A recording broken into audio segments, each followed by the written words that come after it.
E a gente segue agora ao vivo para os Estados Unidos para conversar com o Felipe Miranda, que mora em Winter Garden, na Flórida, mas já foi com a esposa e o filho de 1 ano para a Geórgia. Bom dia, Felipe. Imagino o drama da família e de todos os outros moradores que têm que deixar tudo em busca de mais segurança, não é? Exatamente. É uma situação um tanto quanto tensa, uma situação bem difícil. Muitas pessoas estão saindo das cidades. A minha cidade, Winter Garden, ela era rota para o furacão, né? A estimativa é que ele chega ali pela região de Orlando, Winter Garden, como categoria 2, o que ainda é extremamente devastador. Mas ainda na região de Tampa, ele vai chegar com categoria 3, o que é terrível, pensando que acabou de se passar um furacão há poucos dias, o Helene, e nem tiveram tempo ainda de juntar todas as coisas, né? Então isso torna a situação um tanto quanto mais caótica. Exatamente. Agora, Felipe, conta pra gente como é que os moradores receberam as primeiras informações e o que aconteceu dali em diante. Basicamente, o que a gente recebeu foi informações, a gente recebe notificações via celular do próprio governo, informando que era para a gente se proteger de alguma forma, informando que deveríamos ter estoque de alimento, de materiais de consumo, materiais também de primeiros socorros, porque provavelmente estaríamos ali sem energia, sem água nos próximos 3 dias, né? A companhia elétrica também já informou que a probabilidade de falta de energia é de mais de 90%. Não teríamos internet, então provavelmente também não teríamos água. Então, a todo momento, nós éramos informados acerca do que poderia acontecer. Ainda não sabemos ao certo se ele vai seguir essa rota com 100% de precisão, né?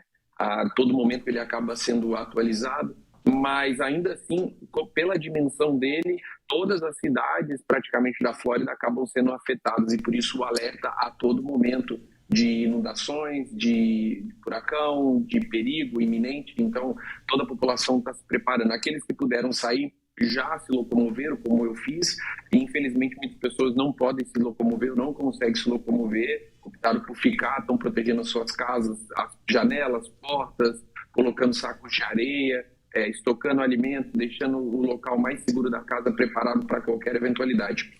Felipe, ontem o nosso correspondente Vandrei Pereira, ele disse o seguinte, que por incrível que pareça, muitas casas são construídas com madeira. E às vezes nessas construções o local mais seguro acaba sendo o banheiro para se abrigar. Eu queria que você contasse para a gente como normalmente são essas estruturas aí nos Estados Unidos, no estado da Flórida. Certo, é exatamente isso. Muitas estruturas, a depender, por exemplo, se apartamentos, geralmente as estruturas são de madeira mesmo, e eles recomendam a gente estar em locais em que não há janela, né? No banheiro, geralmente, nos Estados Unidos não há janela, não há nenhum acesso, e geralmente é a estrutura melhor feita aqui nos Estados Unidos. Então, muitas pessoas são recomendadas a ou entrar no banheiro, ou no meu caso, por exemplo, a casa onde eu moro tem 2 andares, geralmente a região embaixo da escada é a região mais protegida, né? Então ali a maioria das pessoas elas já deixam mais ou menos preparado com um estoque de alimento, um colchão, alguma coisa ali, para qualquer eventualidade ela poder adentrar esse local e ficar protegido. Pois é, e vale lembrar que a região vinha se recuperando de um outro furacão que passou e causou muito prejuízo há poucos dias, né? Exatamente. E eles nem puderam ainda recolher todos os dejetos do Helene que acabou passando. Ele, infelizmente, ceifou a vida de mais de 200 pessoas. E a probabilidade é que esse próximo furacão seja tão ruim quanto o Helene foi, e ele vai bater diretamente na costa da Flórida, atravessando a Flórida inteira, né? Então ele acaba sendo um pouco mais tenso, porque se você tem os dejetos ainda que não foram recolhidos, no momento que passa um novo furacão, esses dejetos eles continuam voando, sendo arremessados, e isso coloca em risco mais ainda as pessoas que estão nas cidades que principalmente vão passar o furacão. Felipe, uma outra coisa que me vem à cabeça, olha só, realmente você falou da quantidade de material que ainda precisa ser recolhido, né? Então a gente confere nas imagens também, é um desafio muito grande para as autoridades e muito prejuízo, e a gente imagina o drama das famílias, inclusive no momento de deslocamento, né, Felipe? Você disse, olha, quem pôde sair, saiu, foi o que você fez com a sua família. Quem depende de hotel, eu imagino como que deve ser essa logística aí em outros estados, porque é muita gente saindo de uma vez. Muitas vezes os hotéis nem têm capacidade para todo mundo ao mesmo tempo, né? Correto, exatamente. Foi o que acabou acontecendo. Ontem a gente iniciou o nosso deslocamento na expectativa de fazermos a reserva ao longo do percurso, e à medida que a gente ia tentando fazer reservas, já ia acabando as vagas, né? Então acaba que as opções elas vão diminuindo e diminuindo de uma maneira muito rápida. Na noite anterior eu tinha uma centena de opções, já na manhã seguinte na qual eu estava me deslocando, eu já não tinha mais uma centena de opções, e hoje menos opções ainda. E realmente não é possível abrigar a todos, seja em hotel, seja em B&B, seja qualquer forma aí de locação, né? O que o governo ele se prepara muitas vezes é para reservar abrigos para as pessoas, porque ele já tem consciência de que nem todos vão conseguir abrigo. Pois é, a gente inclusive tem uma arte, olha, essas são imagens ao vivo de Tampa, Felipe, que a gente traz para as pessoas que acompanham aqui ao vivo o Mundo Record News. E a gente também tem uma arte mostrando a evolução realmente do Milton, né? Então, ele chegou à categoria 5, depois caiu para 3, 4, né? E deve realmente chegar à categoria 1 depois de passar ali pela Flórida. É um estado, é uma região que tem muitos brasileiros, não é, Felipe? Correto, temos uma comunidade brasileira muito grande, né? Em Tampa, na região de Orlando, principalmente por ser uma cidade, uma região turística. Nós temos ali pela região de Miami, que também é o sul da Flórida. Essa acaba sendo menos impactada, mas também vai ser impactada.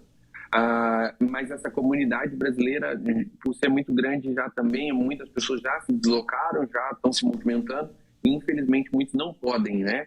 E realmente a previsão inicial é que ele, apesar de ter se tornado uma categoria 5, agora nesse momento está em categoria 4, provavelmente bata em Tampa, ali na região de Tampa, como categoria 3, e à medida que ele se desloca para dentro do continente, ele acaba perdendo força do outro lado do estado da Flórida, como categoria 1. Essa é a expectativa inicial, mas ao certo mesmo é só depois que ele tocar o solo, né? Então, a todo momento, todas as projeções elas têm mudado, elas têm se atualizado, e é o que a gente tem feito. Ficado atento, existem aplicativos, existem notificações que o próprio governo envia, e a minha recomendação é: você que pode se deslocar, se desloque, não fique, vá para um local protegido, porque o bem mais valioso que a gente tem é a nossa família, somos nós.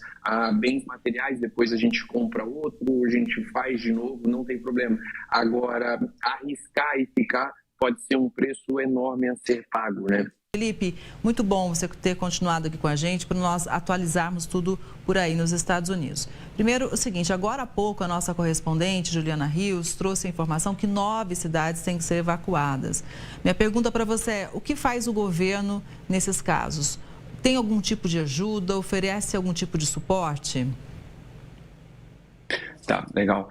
O que o governo geralmente ele oferece é a facilidade na locomoção, né? Então, por exemplo, se a pessoa ela deixaria de se deslocar por conta de custo de pedágio, ele isenta todos os pedágios. Então, por exemplo, ontem já na minha locomoção já não tinha pedágio sendo cobrado, justamente para facilitar a locomoção, tá? O que acaba acontecendo são os abrigos, eventualmente, que vão existir dentro de escolas. Então, o governo, ele, de alguma forma, ele já se movimenta nesse sentido, né? Então, ele facilita ao máximo para que a pessoa se desloque. Um outro ponto que acaba acontecendo é o pós. Então, posteriormente à entrada do furacão, muitas vezes o governo federal ele entra com ajuda para empresas, para small business, né, que são pequenas empresas, para que elas, de alguma forma, elas possam se reestruturar novamente e a economia volte a girar naquele local em que o furacão, de alguma forma, ele tem afetado. Então, o governo ele ajuda tanto no pré, né, no momento de evacuação, quanto o pós, quando o furacão, de alguma forma, já passou e destruiu algumas empresas ao longo do caminho. E quando a gente fala em destruição, é uma destruição séria, grave. Ou seja, Felipe, muita gente que está deixando a região justamente pelo risco que é alto, né? Não sabe o que vai encontrar depois, né? Exatamente. Muitas pessoas, e acaba acontecendo muitas mortes justamente por isso, porque muitas pessoas elas vivem por anos e anos sempre com esse alerta, olha, esse ano vai ter um furacão e vai destruir, e eventualmente ele acaba não passando, e as pessoas elas acabam desacreditando que em algum momento isso pode acontecer. O melhor pecar pelo excesso, vamos nos proteger com a nossa vida, que é o nosso bem mais valioso, do que arriscar. Então, quando a pessoa ela sai e se o furacão ele bate nessa intensidade, nessa categoria, da forma como está sendo previsto, quando a pessoa retornar, eventualmente já não tem mais nada. Casas são destruídas, levadas, empresas são levadas, carros são levados. Então, assim, a natureza ela é devastadora. Então, é melhor você pecar pelo excesso, você ter saído da tua cidade e nada aconteceu, graças a Deus, os teus bens continuam lá, do que você arriscar, e não só arriscar os teus bens, mas também a tua vida. Pois é, e a gente tem chamado bastante atenção para esse furacão, né? Porque está sendo classificado como o mais poderoso dos últimos 100 anos pelas mudanças climáticas, não é, Felipe? Muitos analistas já apontam como sendo um dos resultados dos impactos que a gente tem sentido, né? Pelo mundo afora, não só nos Estados Unidos, mas também aqui no Brasil. Exatamente. Eles estão apontando aí que existem até imagens de pessoas passando ali em meio ao furacão, imagens da própria NASA mostrando também como que está o tamanho do furacão. E realmente, quando você olha a grandiosidade que é esse furacão, realmente o que as pessoas têm falado, o governador tem falado, tem nos avisado, as autoridades têm nos informado, é que ele é um dos piores dos últimos 100 anos aí, com toda certeza. Felipe, só para a gente fechar, eu acho importante a gente fazer esse alerta, uma vez que a Record News também passa nos Estados Unidos, né? A gente tem uma grande audiência aí nos Estados Unidos. Pelo seguinte, quando passa um furacão desse, se a pessoa não saiu a tempo, muitas vezes ela não consegue nem pedir ajuda, porque a internet pode não funcionar, você já mencionou a questão da energia elétrica, então, realmente, ainda mais conhecendo a região, por exemplo, Key West, pode ficar isolado, enfim, é um perigo muito grande, porque depois as pessoas não podem ter nem como pedir socorro. Correto, exatamente. O que a gente recebeu de notificação, por exemplo, a maioria das pessoas aqui, elas acabam utilizando de iPhone, que é o iOS, né? Então, e muitos deles, nas novas versões, já tem comunicação via satélite. Então, isso acaba sendo uma comunicação de socorro para qualquer eventualidade. Mas uma vez decidido ficar, vai ter que ser assumido todas essas consequências. Então, muitas pessoas enchem as banheiras, protegem as casas para inundação, colocando saco de areia, protegendo com tapume, vidros, janelas, né?